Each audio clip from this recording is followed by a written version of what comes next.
আমরা এখনো সাবধান নই, এখনো সচেতন নই।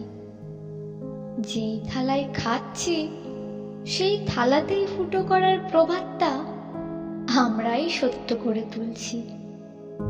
আমরাই পৃথিবীতে জীবের বেঁচে না থাকার উপায় বের করে আনছি।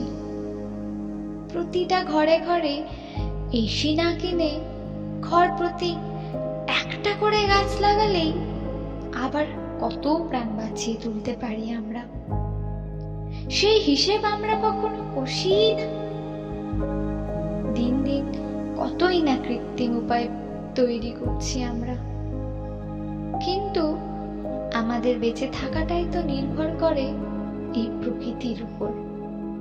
কি হবে যদি না এত বেশি কৃত্রিম যন্ত্র থাকে? মানুষের বেঁচে থাকার জন্য যতটুকু প্রয়োজন ততটা হলেই তো হলো। তাছাড়া প্রকৃতির মাঝে মানুষ থাকলে মানুষের অসুস্থ হওয়ার ধাঁচটাও অনেকটা কমে আসে। এই যে আমাদের এত মারণ রোগ, সবই তো এই কৃত্রিম উপায়ের জন্য। মানুষই সাক্ষী আছে, পূর্বপুরুষ মানুষদের থেকে এখনকার মানুষের বেঁচে থাকার গড় আয়ু অনেকটা কম, ধীরে ধীরে আরো কমে যাবে। তো কি দরকার এইসবের? আমরা কবে বুঝবো যে ক্ষতিটা তো আমরা নিজেদেরই করছি? একটা নয়, 5টাও নয়, আর 100টাও নয়। প্রত্যেকটা মানুষকে সচেতন হতে হবে, প্রতিটা মানুষকে এগিয়ে আসতে হবে। কারণ আমাদের পৃথিবী এতটাই বিশাল যে আমাদের একার পক্ষে সম্ভব নয় এই সব কিছুকে বদলে দেওয়া। কিন্তু প্রতিটা মানুষের সাহায্যে ছোট্ট ছোট্ট পদক্ষেপ অনেক বড় আকার ধারণ করতে পারে।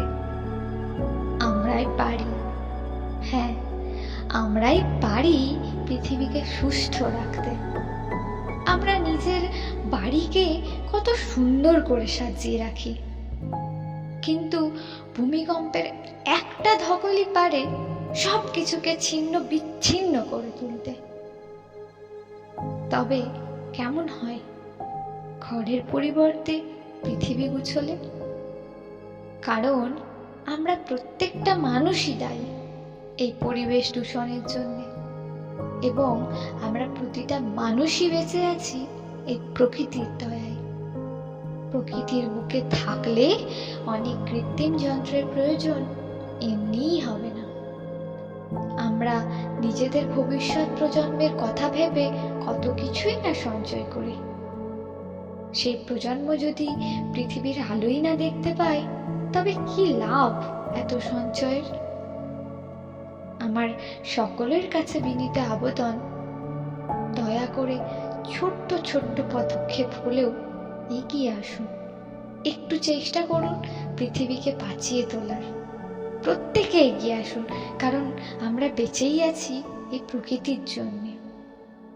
সকলের কাছে আমার বার্তা পাঠানোর ছোট্ট একটা চেষ্টা, এগিয়ে আসুন সবাই পৃথিবীকে বাঁচিয়ে তুলতে, নিজেদেরকে বাঁচিয়ে তুলতে, নিজেদের ভবিষ্যৎ প্রজন্মকে বাঁচিয়ে তুলতে। নমস্কার।